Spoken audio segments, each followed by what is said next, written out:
inscreva-se no canal, aperta no like, comenta aí no vídeo e compartilha esse vídeo. Me ajuda a espalhar essa mensagem pelo mundo inteiro para que muito mais gente seja impactada. Este material ainda não existe no Brasil, traduzido em língua portuguesa, nem publicado por editora alguma até o presente momento. Esta é uma tradução pessoal para benefício e edificação do corpo de Cristo. Ajude a espalhar esta mensagem.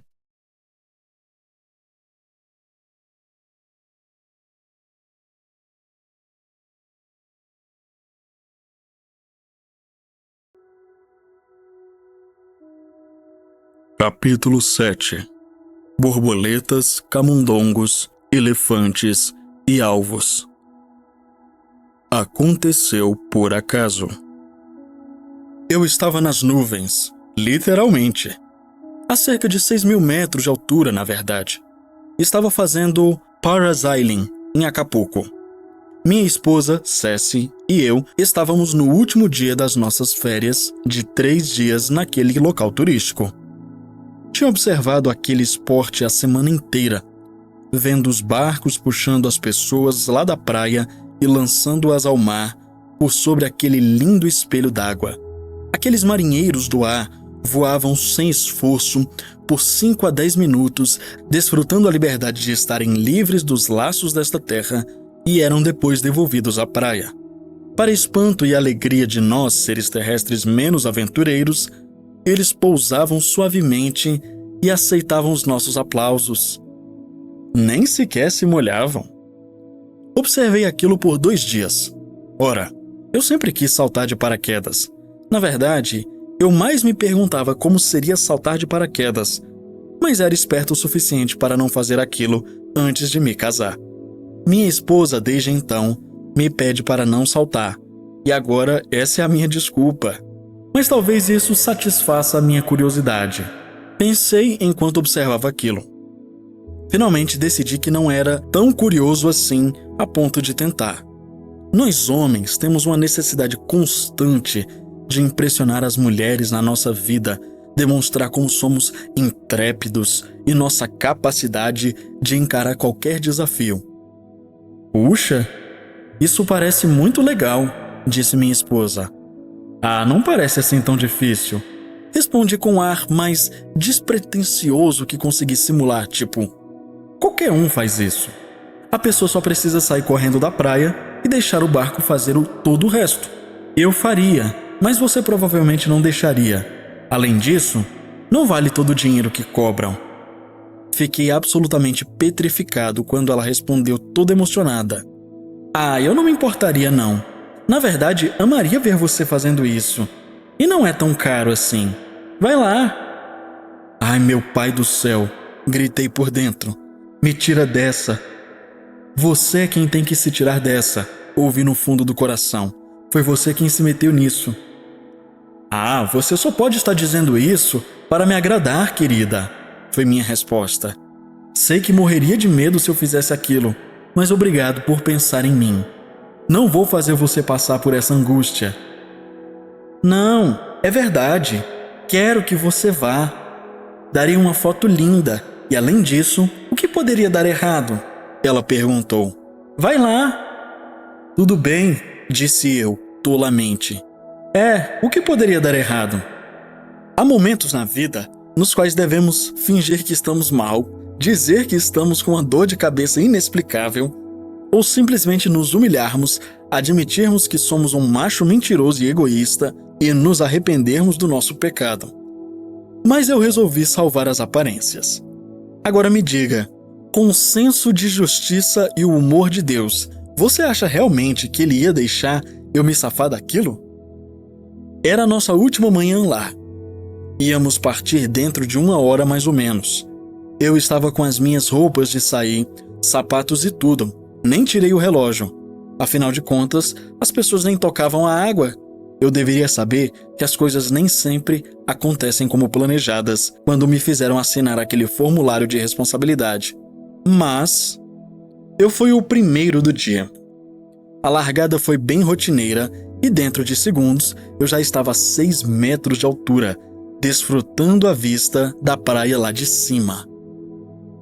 Como eu era o primeiro freguês do dia, eles me puxaram bem pertinho da praia, a apenas uns 50 metros mais ou menos de distância, para fazerem propaganda de seu negócio. Eu, na verdade, comecei a gostar do passeio. Era mesmo uma viagem nas alturas. As pessoas na praia começaram a acenar para mim e me encorajar. Eu era o centro das atenções de todos. Eu, claro, retribuía o gesto e acenava para todos, tipo, não estou querendo aparecer, isso aqui não é nada. Estava dando uma de gostosão, ao estilo, fique frio e relaxe. De repente, tive uma sensação estranha de que a água estava se aproximando. Um segundo depois, eu sabia que estava se aproximando. Mas outro segundo e caí na água com tudo. A queda dos poderosos. Isto é impossível, pensei. É um sonho. Sonho não, pesadelo. Lembrando que eu nunca tinha provado água salgada em um sonho. Não demorou muito para eu perceber que não era sonho nenhum, mas a realidade do que estava acontecendo. Nadei até o barco cujo motor havia parado e subi a bordo. Agora estava mesmo frio, molhado e frio. O piloto do barco finalmente conseguiu ligar o motor e me levou de volta ao ponto de partida. Com o meu melhor, não tem problema, na verdade foi até divertido, acenei para as pessoas na praia. Até hoje, não acho que minha esposa saiba como eu realmente me senti, visto que a maioria das mulheres nunca parece entender quando o ego masculino está se autoafirmando. Ora, outro dia, mesmo quando ela achou que precisávamos parar para perguntar o caminho, posso ouvir a sua mente trabalhando e você se perguntando que parte dessa história pode ter alguma relação com a intercessão. A não ser por aqueles 2 segundos quando eu orei sério e pedi socorro a Deus. Na verdade, outra de nossas definições de paga, palavra hebraica para intercessão, foi usada nesta história, que é cair em ou cair sobre. O conceito claro é pousar em ou chegar a certo lugar, que acontece por acaso. Podemos, portanto, usar as palavras por acaso ou deparar. Vou te dar a referência disso em breve e explicar a conexão com a oração. Mas vejamos antes mais outros pontos introdutórios. Nosso ajudador. Este capítulo é sobre o nosso ajudador, o Espírito Santo. Sem dúvida, o maior segredo para uma intercessão de sucesso é aprender a cooperar com o Espírito Santo, permitir-lhe ser tudo o que ele foi enviado para ser em nós.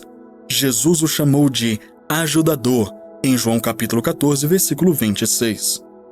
Mas o ajudador, o Espírito Santo, a quem o Pai enviará em meu nome, esse vos ensinará todas as coisas e vos fará lembrar de tudo quanto eu vos tenho dito. Algumas traduções usam a palavra consolador em vez de ajudador, mas a palavra é paracletos e significa aquele que é chamado para estar ao lado para ajudar, auxiliar ou apoiar. É uma palavra tão poderosa que a versão Amplified, em língua inglesa, usa essa palavra para comunicar a riqueza de seu significado. Consolador, conselheiro, ajudador, intercessor, advogado, fortalecedor, companheiro, o Espírito Santo. Contudo, quero focar nele como nosso ajudador e intercessor. Lemos em Romanos capítulo 8, versículos 26 a 28, que ele quer nos ajudar em nossa vida de oração. E da mesma maneira, também o Espírito ajuda as nossas fraquezas, porque não sabemos o que havemos de pedir como convém, mas o mesmo Espírito intercede por nós com gemidos inexprimíveis. E aquele que examina os corações sabe qual é a intenção do Espírito, e é ele que, segundo Deus, intercede pelos santos. E sabemos que todas as coisas contribuem juntamente para o bem daqueles que amam a Deus, daqueles que são chamados segundo o seu propósito. Note que o versículo 28 começa com a palavra "e", que é uma conjunção que une o versículo 28 aos versículos 26 e 27. fazendo com que dependa do que é dito antes. Em outras palavras, todas as coisas não concorrem para o bem na vida dos cristãos, a não ser que certas condições sejam satisfeitas.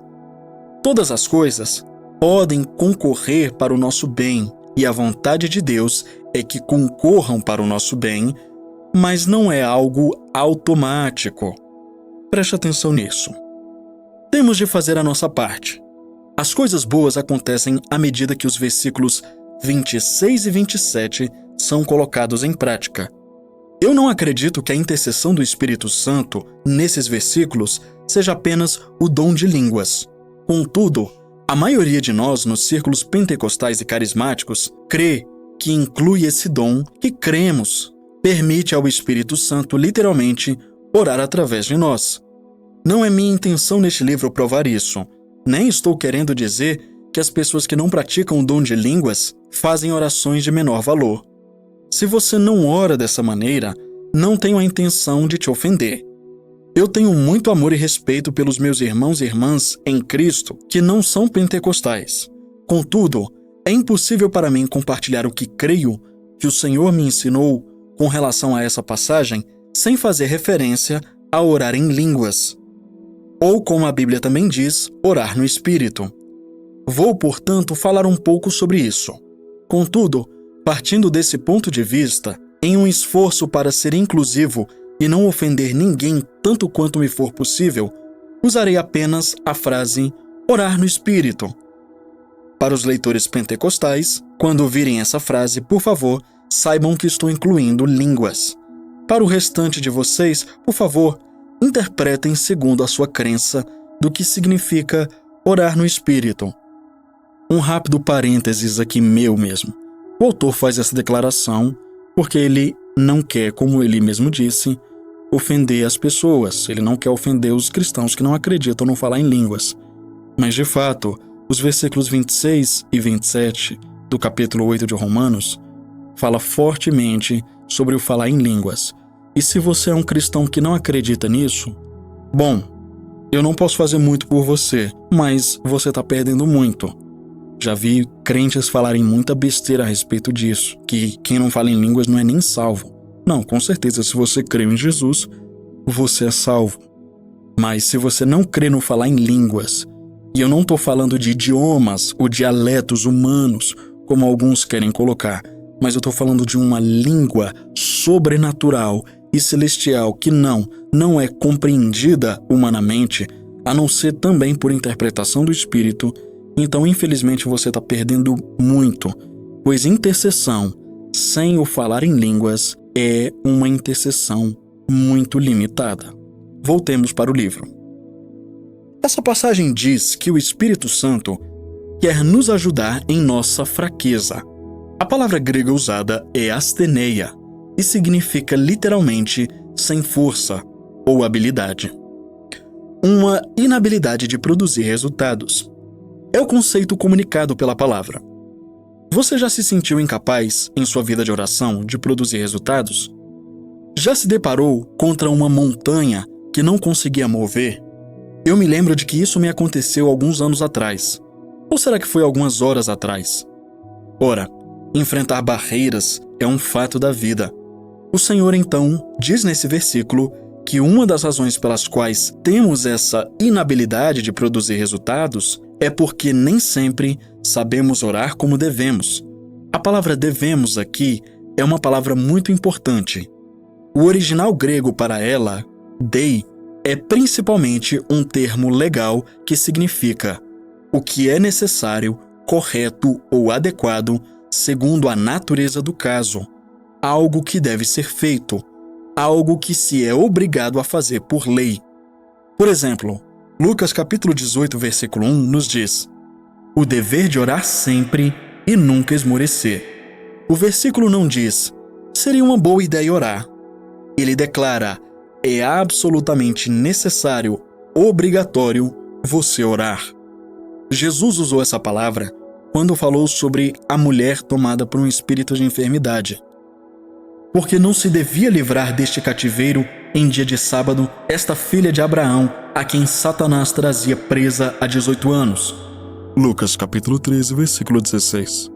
O motivo que Jesus deu para ela ser livre daquele espírito era o fato de ela ser uma filha de Abraão. Em outras palavras, ela tinha o direito àquilo que lhe fora conferido por uma aliança. Como Jesus era capaz de lhe dar o que ela tinha direito, ele em essência estava dizendo: não é necessário e não sou obrigado a livrar esta filha de Abraão desta enfermidade? Agora que entendemos a força da palavra, voltemos a Romanos 8, versículo 26. O Senhor está nos dizendo que nem sempre sabemos o que precisa acontecer em determinada situação. Nem sempre sabemos o que é necessário ou certo. Eu me vejo me perguntando por vezes: como vou orar para esta situação ou pessoa, Senhor? O que precisa acontecer? Outras vezes tenho me sentido guiado pelo Espírito Santo a orar por alguém, contudo sem condições de saber na hora por que a pessoa precisava de oração.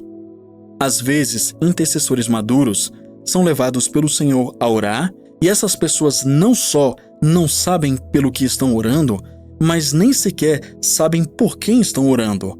Elas simplesmente sentem a necessidade de orar. Essa situação fala de uma fraqueza da inabilidade de produzir resultados. Tem a ver com não saber o que é necessário, correto ou adequado em uma situação. O que fazemos nessas circunstâncias? É então que o Espírito Santo quer nos ajudar. Ele nos guia enquanto oramos, talvez nos revelando coisas sobre a situação ou trazendo versículos à nossa memória para que possamos orar pela situação. Ele certamente vai nos ajudar enchendo nossas orações de poder, mas outra maneira pela qual ele quer nos ajudar é literalmente orando através de nós ao orarmos no Espírito. No lugar certo, na hora certa. Isso nos traz agora paga e a definição que mencionei antes: cair em ou cair por acaso. O contexto no qual a palavra é usada dessa maneira é Gênesis capítulo 28, versículos de 10 a 17. A passagem descreve a luta de Jacó com Esaú depois de lhe roubar o direito de primogenitura. Depois de viajar o dia inteiro, Jacó precisava de um lugar para passar a noite, pois já era pôr do sol. O versículo 11 diz que ele se deitou ali em certo lugar e que passou a noite. Note que Jacó não tinha predeterminado passar a noite ali. Ele não escolheu o lugar de antemão, mas foi guiado pelo acaso, pois já era sol posto. Casualmente, aquele acabou sendo um lugar muito especial, Betel, que significa casa de Deus. Jacó, na verdade, se refere ao lugar como uma porta dos céus. Apesar de a maioria das traduções dizer que Jacó deitou-se em um lugar, em hebraico diz literalmente o lugar. O que não passava de um lugar para Jacó, escolhido ao acaso, era o lugar para o Senhor e soberanamente escolhido por ele. Foi lá que Jacó teve um encontro poderoso com Deus que mudou sua vida. Foi lá que ele viu anjos subindo e descendo do céu. Foi então que Deus estendeu a ele a aliança que havia feito com Abraão e informou a Jacó que, através de sua linhagem, ele salvaria o mundo. Também prometeu grandes bênçãos a Jacó, protegê-lo e levá-lo de volta à sua terra natal em segurança. Em suma, era um lugar onde o destino de Jacó foi todo contado e sua história tomou forma. Essa é uma linda história, mas como ela está relacionada à intercessão e a Romanos capítulo 8, versículos 26 a 28? Estou feliz por você ter perguntado.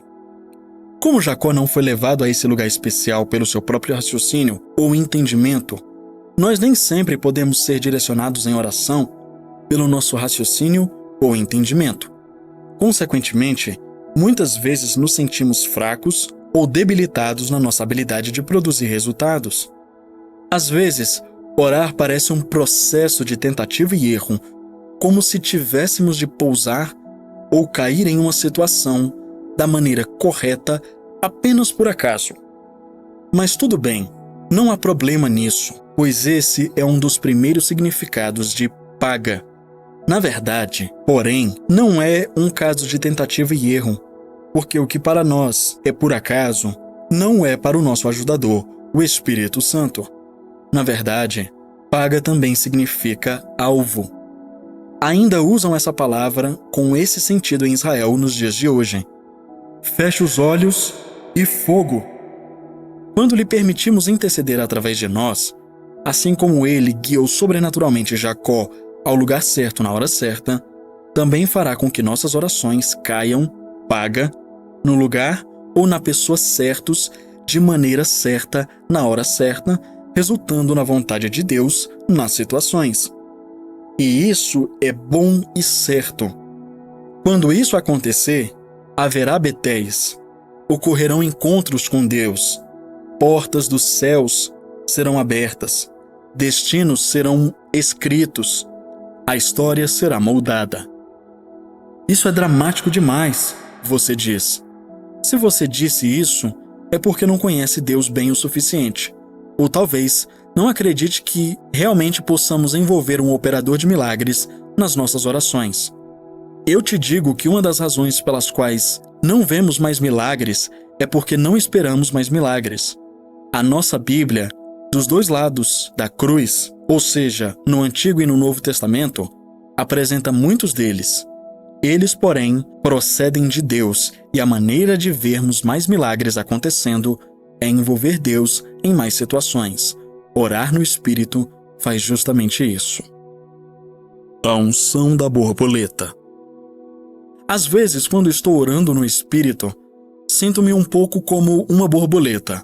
Já observou como uma borboleta voa de um lugar para o outro? Ela bate as asas de cá para lá, para cima e para baixo, feito uma barata tonta.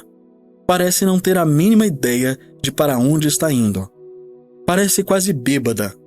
Quando começo a orar no Espírito, sem saber o que estou dizendo, às vezes com minha mente vagando de cá para lá, sinto como se estivesse tentando entrar na unção da borboleta. Ele coloca a unção da borboleta entre aspas, tá? Não existe nenhum tipo de unção da borboleta, caso aquela pessoa mais religiosa fale: "Ah, mas não existe isso na Bíblia, heresia, não sei o quê." Vamos seguir com a leitura. Para onde estou indo? O que estou fazendo? Será que vou chegar ao lugar certo, até a pessoa certa? Essa oração está mesmo surtindo algum efeito? Mas assim como a borboleta sabe exatamente para onde está indo, o Espírito Santo direciona as minhas orações com precisão. Elas vão cair no lugar ou sobre a pessoa certa. Essa verdade é profundamente ilustrada por uma história que ouvi de um pastor de Cleveland, no Tennessee. Ele nos relatou que a história aconteceu em uma de suas reuniões. Ele estava ministrando em uma pequena igreja no Canadá. Não conhecia bem ninguém na igreja, visto que era sua primeira vez lá. Cerca de 15 minutos depois que começou a compartilhar sua mensagem, ouviu o Espírito Santo falar no seu íntimo: "Pare de compartilhar sua mensagem e comece a orar no Espírito." Tenho certeza de que você pode imaginar como ele se sentiu embaraçado com aquilo, especialmente por não conhecer muito bem aquelas pessoas. Contudo, a orientação do Espírito Santo foi tão forte que ele obedeceu. "Vocês vão ter de me desculpar," ele disse, "mas o Senhor acabou de me instruir para parar a minha mensagem e orar no Espírito." Ele então começou a andar pela plataforma, orando no Espírito em voz alta. Passaram-se 5 minutos e nada, 10 minutos e nada, 15 minutos e ainda nada. Não sei de você, mas eu estaria me sentindo bem nervoso a essa altura. Estaria procurando aquele botão na plataforma, pelo qual já ansei algumas vezes, que eu pudesse apertar para abrir uma porta secreta e sair dali correndo. Aquele era um momento de fraqueza, uma inabilidade de produzir resultados. Asteneia, pois o pastor não fazia ideia do que se tratava. Tinha a ver com não saber orar como deveria, o que era necessário, certo ou adequado. A palavra dei em grego. Ele precisava acertar, cair em algo, por acaso. Ali estava a unção da borboleta. Mais 20 minutos, as pessoas tinham simplesmente sentado, observando e ouvindo. De repente, uma mulher começou a berrar. Ficou de pé em um pulo e correu para a frente da igreja. "O que aconteceu?" perguntou o pastor. "Minha filha é uma missionária no coração da África. disse a senhora. É tão longe que leva 3 semanas para chegar onde ela está. É preciso viajar de carro e depois de barco, andar em um animal e caminhar por um total de 21 dias. Meu marido e eu recebemos um telegrama ontem das pessoas com quem ela trabalha nos informando que ela contraiu uma doença fatal que leva a pessoa à morte em 3 dias. Se ela estivesse na civilização, poderia ser tratada, mas levaria muito tempo para transportá-la. Ela provavelmente vai morrer em 3 dias, me disseram, e tudo o que podemos fazer é lhe enviar o corpo assim que possível. Na última vez que minha filha esteve em casa, continuou a senhora, ela me ensinou um pouco do dialeto das pessoas com quem ela trabalhava. E o senhor acabou de dizer nesse dialeto: pode se alegrar, sua filha está curada. Pode se alegrar, sua filha está curada. E ela estava curada. Uau! Ora, isto é paga. Isso é cair sobre a pessoa certa no momento certo. Isso é a ajuda do Espírito Santo. Isso é a unção da borboleta. Por que demorou 20 minutos? Porque o Canadá fica longe da África e levou um tempo para o Espírito Santo voar como uma borboleta até lá? Acho que não. Não tenho certeza de por que levou 20 minutos. Há várias razões para eu acreditar que perseverança é geralmente algo necessário na oração. Mas isso fica para outro capítulo. Persevere e você conseguirá chegar até ele. Apoderando-se junto contra. Outra maneira com que o Espírito Santo nos ajuda em nossa intercessão está escondida no sentido da palavra ajuda. E da mesma maneira, também o Espírito ajuda nas nossas fraquezas. Romanos 8:26. A palavra grega é sunanti lambanomai. Acho que você tem que falar em línguas para conseguir dizer essa palavra. Ela deve conter uma revelação. É uma palavra composta formada por 3 palavras. Sun, que significa junto com, ante, que significa contra, e lambano, que significa apoderar-se. Unindo as 3, um sentido muito literal dessa palavra seria apoderar-se junto contra. O que essa expressão nos diz sobre prestar ajuda? Em situações nas quais nos sentimos incapazes de obter resultados, o Espírito Santo não só quer direcionar as nossas orações com precisão, fazendo-as enfrentar a situação corretamente, mas também quer apoderar-se da situação junto conosco, acrescentando sua força à nossa, não por sua força, nem por seu poder, mas pelo meu Espírito, diz o Senhor dos Exércitos. Zacarias 4, versículo 6. As montanhas serão removidas. Apesar do contexto de 2 Coríntios 12, versículo 9, não ser a oração, orar no Espírito talvez seja um dos maiores exemplos de quando a força do Senhor é completa em nossas fraquezas. Quando percebemos as nossas fraquezas, nossa inabilidade de produzir resultados, isso faz com que olhemos para o Senhor em busca de ajuda.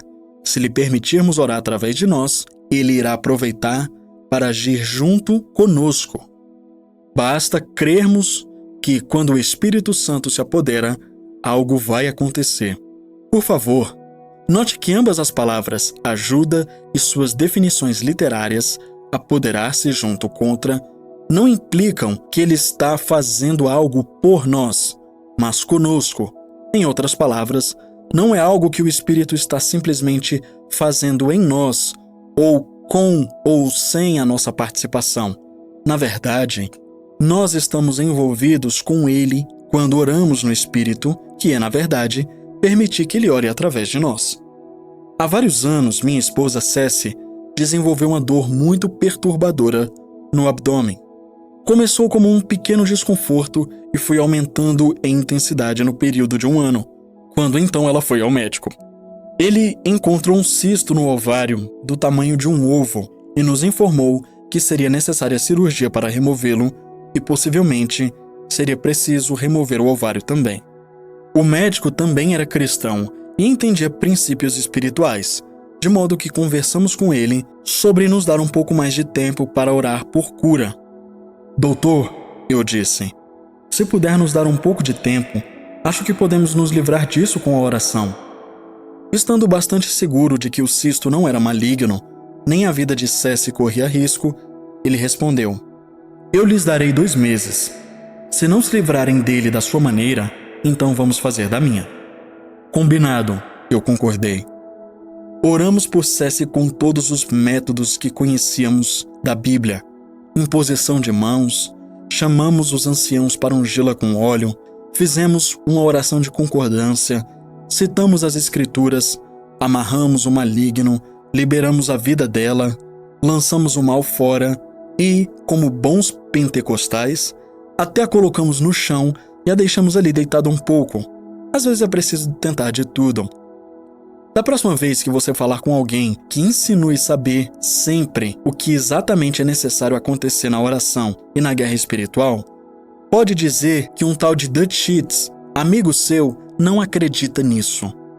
Vão te perguntar que amigo é esse, mas não se intimide por isso. Não houve mudança alguma na condição dela e percebi que íamos ter de obter aquela cura com perseverança e apoderando-nos dela por fé.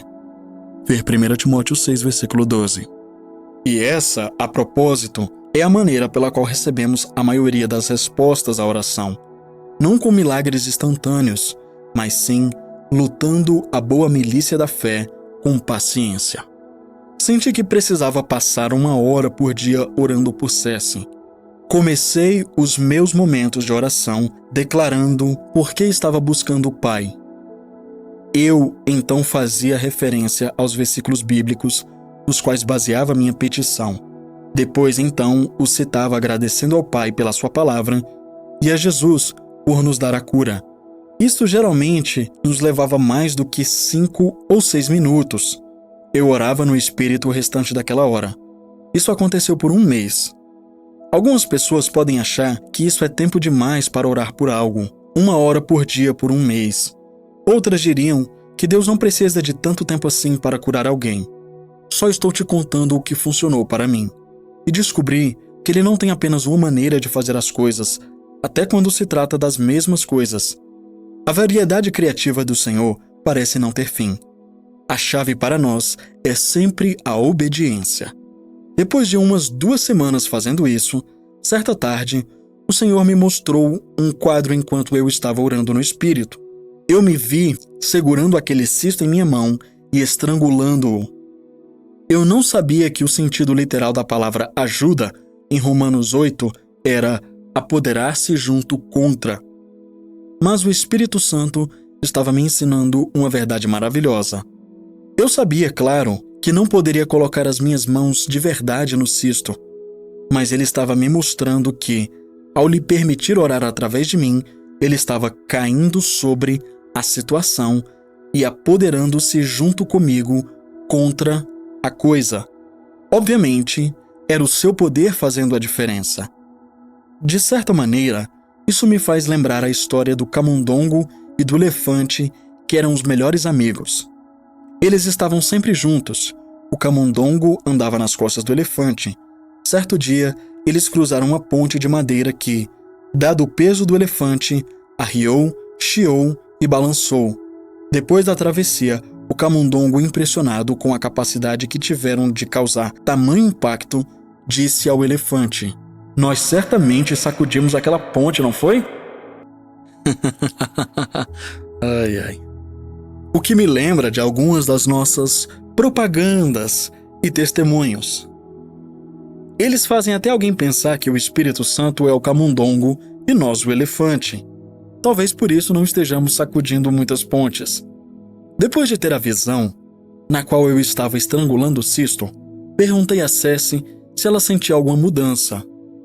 "Sim, a dor está diminuindo", Ceci respondeu. A reação do médico foi: "Se a dor está diminuindo, o cisto deve estar diminuindo. Continue fazendo seja lá o que estiverem fazendo." Eu me esforcei para não estar imaginando nada da minha cabeça, mas o Espírito Santo me mostrou mais 2 vezes a mesma visão. A cada vez o cisto parecia menor.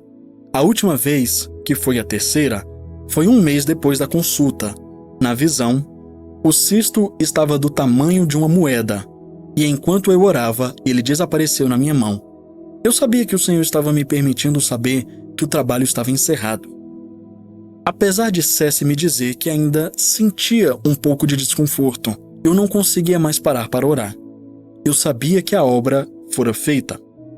3 dias depois, ela me disse que não sentia mais nenhuma dor ou desconforto. A ultrassonografia logo depois confirmou o que já sabíamos no fundo do coração. Não havia mais cisto.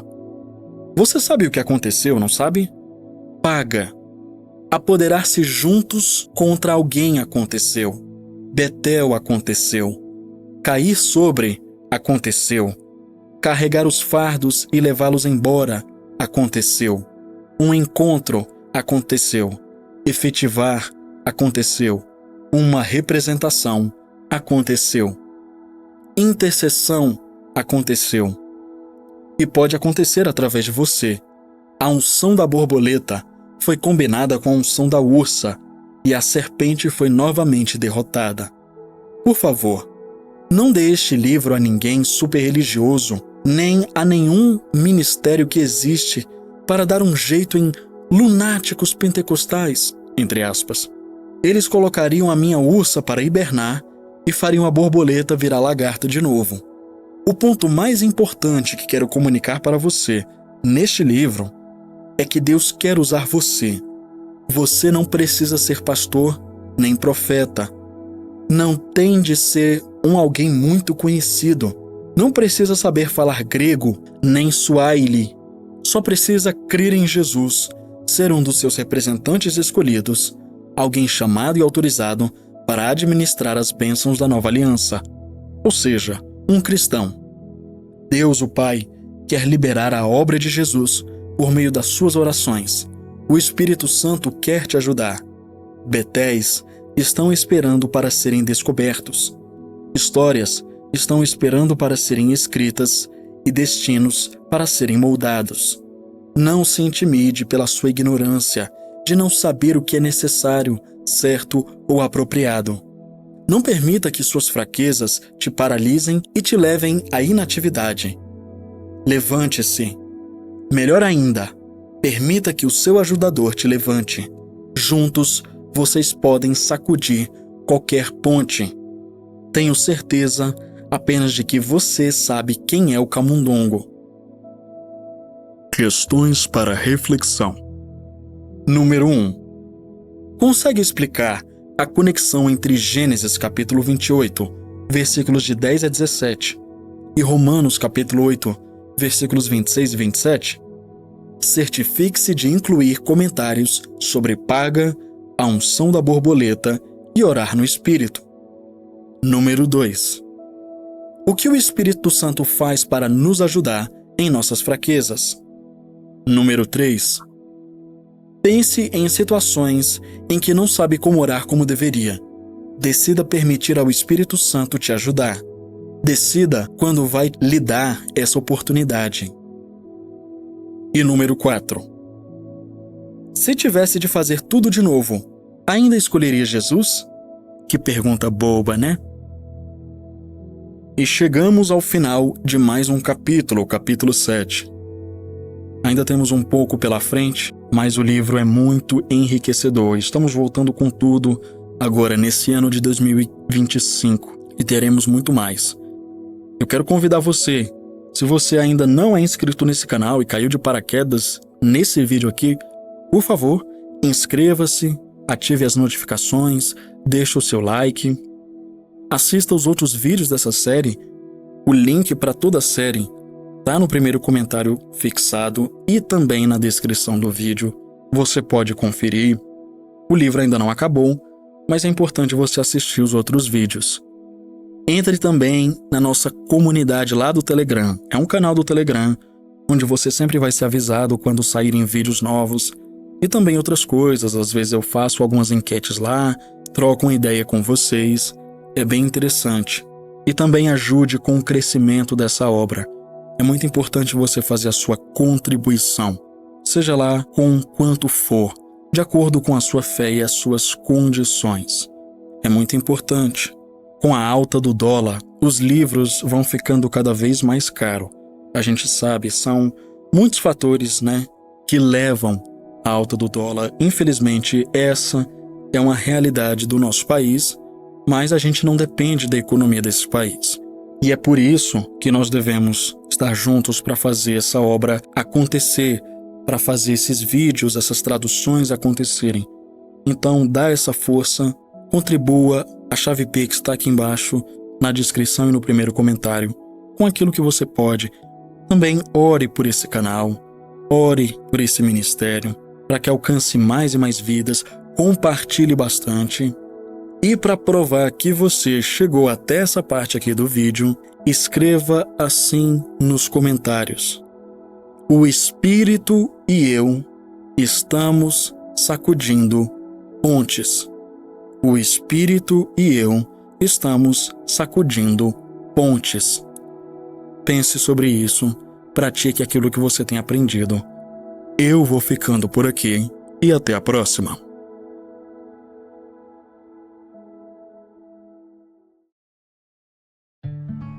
Que bom que você chegou até o final. E aí, já conferiu sua inscrição no canal? Já ativou o sininho? Se você ainda não é inscrito, não perca o seu tempo e se inscreva agora. Também deixa o seu like, porque isso ajuda muito o canal e faz com que esse conteúdo alcance mais pessoas. Obrigado pela sua presença aqui e até a próxima. Tchau!